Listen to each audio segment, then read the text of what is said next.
Now I'm going to do a deeper dive into formal and in particular take a look at the issue of underconstraining versus overconstraining the design, which is one of the key concepts that you need to know about in order to use formal effectively.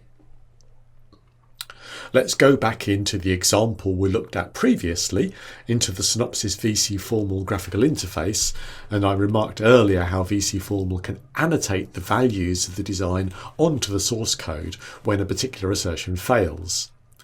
So here our check cell A assertion has failed, and if we take a closer look at the property, we can see it's failed because Q is not equal to the past value of QA.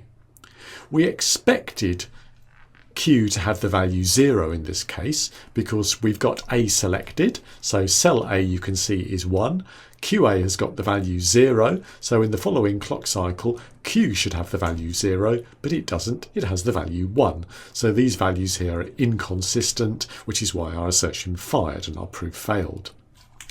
So why has it failed? Well, this is probably fairly obvious to you. It's failed because cell B is also 1. And with cell B1, if QB is 1, then Q gets set to 1 in the following cycle. So Q actually has the state 1 because cell A and cell B are both 1, and if cell A and cell B are both 1, then the second assignment effectively overwrites and takes precedence over the first assignment. What we have here is actually a case where we've used the design under illegal, unintended operating conditions. The guy who wrote this RTL code, i.e. me, never expected cell A and cell B to both be high at the same time. The spec for this design was when cell A is high, Q gets set to QA. When cell B is high, Q gets set to QB. When neither cell A nor cell B are high, Q is supposed to keep its old value, and cell A and cell B both being high at the same time is simply not supposed to occur. So here in the case of formal verification, we've got an example of underconstraining the inputs to our design. Here the formal tool has disproved an assertion, and this assertion has been disproved because the inputs to the block of logic that we're verifying have been underconstrained. Really, cell A and cell B are never allowed to be 1 at the same time, so this condition can't occur in practice. So if we think more generally about underconstraining, any particular block of logic that we may attempt to verify has inputs and outputs. Those inputs in general, well, if we've got n inputs, we've got 2 to the n possible states that those inputs could be in. Some of those input states will be valid, and other states will be illegal or disallowed for one reason or another. In this particular case, we've got certain combinations of input values that really shouldn't be allowed or weren't intended for this particular block of logic.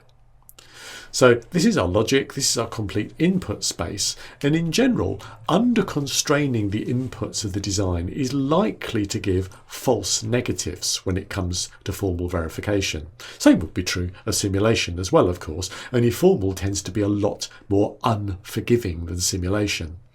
With formal, if you underconstrain the inputs of your design and try and prove assertions, it's more likely than not that you will see false negatives. Because we can fix that by adding some input assumptions. In formal, we use assumptions in order to constrain the inputs of our design. So here we've added an assumption, assume not 1, 1, and that assumption says, let's assume that cell A and cell B are not both true at the same time, so not cell A and cell B. So now having added an assumption, hopefully our inputs are no longer underconstrained, and hopefully our properties will now be proven. So we can push the go button on our formal tool again.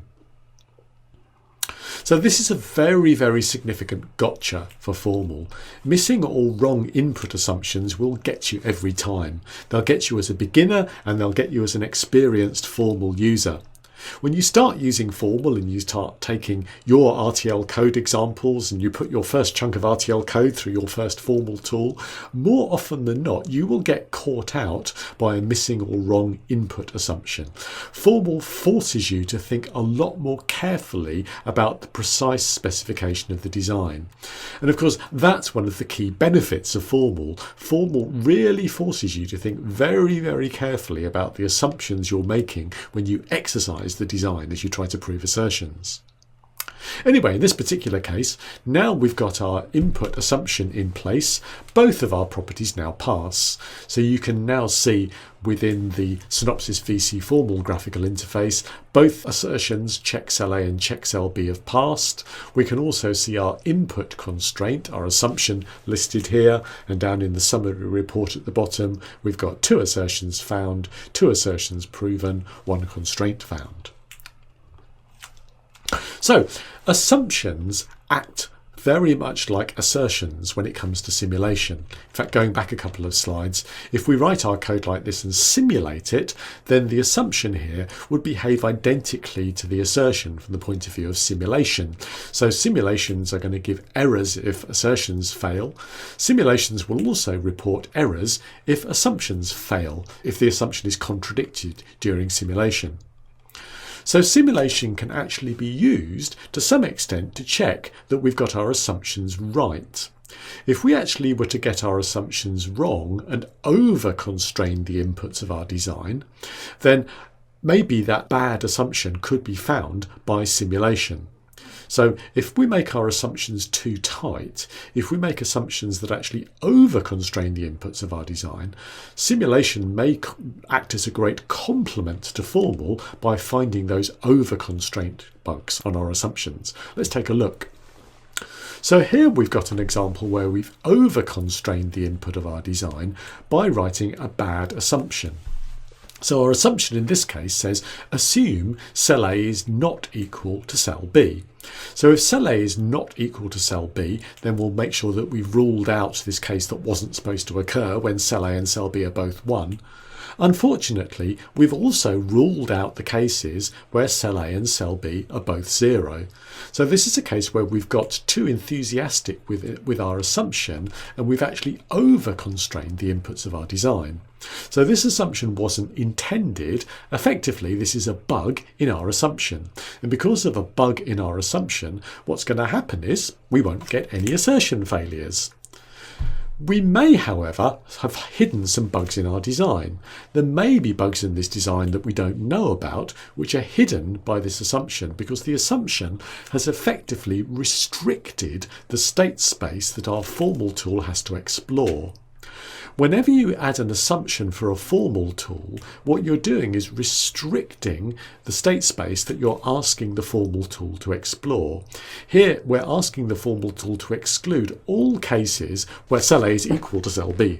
So we're assuming that cell A is not equal to cell B. The formal tool is not being asked to cover any of the cases where cell A is equal to cell B. And that can mean that we can hide bugs. So over-constraining the inputs in general for formal can result in false positives. Under-constraining inputs for formal very often results in false negatives, false failures. Over-constraining the inputs means all the failures go away, but we can end up with false positives. We can end up with all of the assertions passing where in fact perhaps they shouldn't.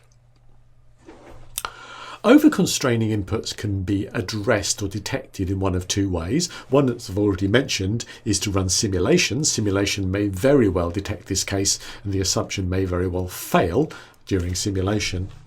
The other way we can detect over-constrained inputs is to write cover directives for formal. So we could actually write some cover properties for formal and use those cover properties to make sure that all of the interesting input cases really do occur. And there's a number of interesting input cases here when it comes to cell A and cell B. We want to make sure that cell A on its own can occur, and that would be checked out by this assertion. If we've got non-vacuous passes of this assertion, that means cell A on its own has occurred. Similarly, cell B occurring by itself would be checked out by non-vacuous passes of this assertion. We've then written a cover directive to check the case where not cell A and not cell B both occur. So here we've covered the case where cell A and cell B are both 0. And then of course the case where cell A and cell B are both 1 we don't want to occur. That's explicitly ruled out by this assumption. So now we've added this cover property, let's see what happens when we push the Go button on the Formal tool.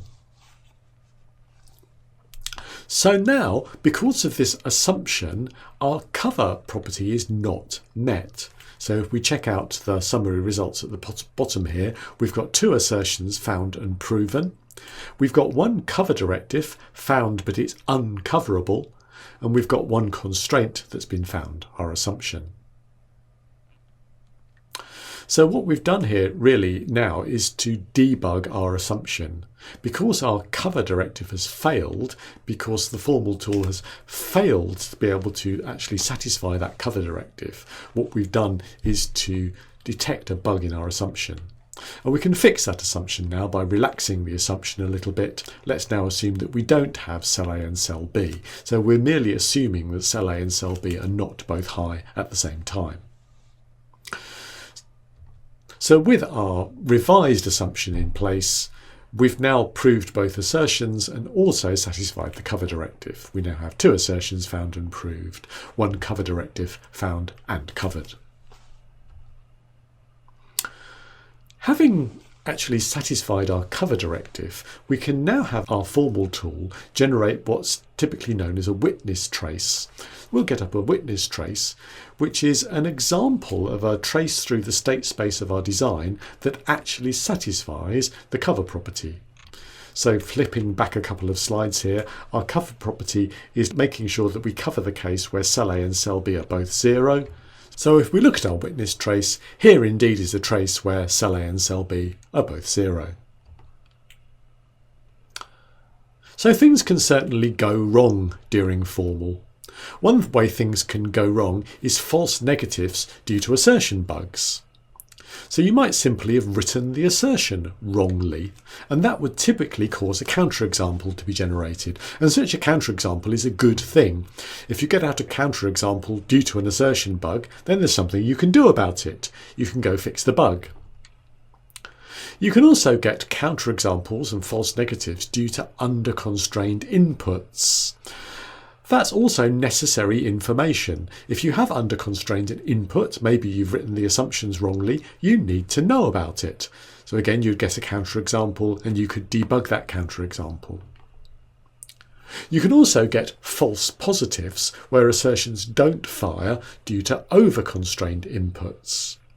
And you can debug overconstrained inputs or detect overconstrained inputs either by using simulation or by writing extra cover directives to make sure that particular input conditions that you really are interested in can occur.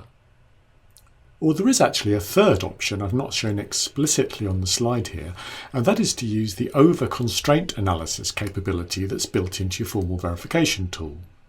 VC Formal, for example, gives you over-constraint analysis. What this is doing is seeing whether any of the code coverage targets have become unreachable as a result of constraining the inputs. You can also get false positives due to insufficient assertions, due to simply not writing enough assertions.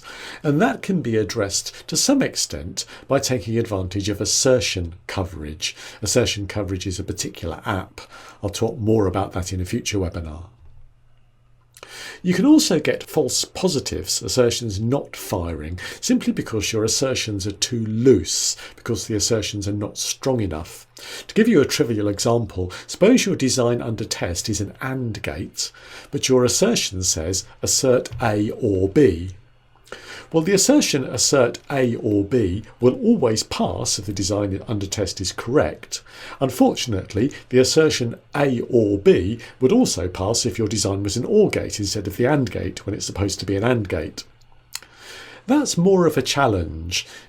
Debugging or detecting when your assertions are too loose isn't something that's easily automated. It really relies on good discipline and code review, and just good engineering practice to make sure that your assertions are not too loose, that they're tight enough to precisely define the required behaviour of the design under test. Doulos is a training company providing expertise and specialist training worldwide in all of the areas you can see on screen, from SoC design and verification, FPGA and hardware design, to embedded software and Python and deep learning. You can watch the rest of John's webinar, Formal Verification for Non-Specialists, whenever you want, by heading over to our website www.doulos.com/od and registering for free. For more free tips and tutorials, visit the know-how area of our website, and don't forget to subscribe to our YouTube channel. Thanks for watching.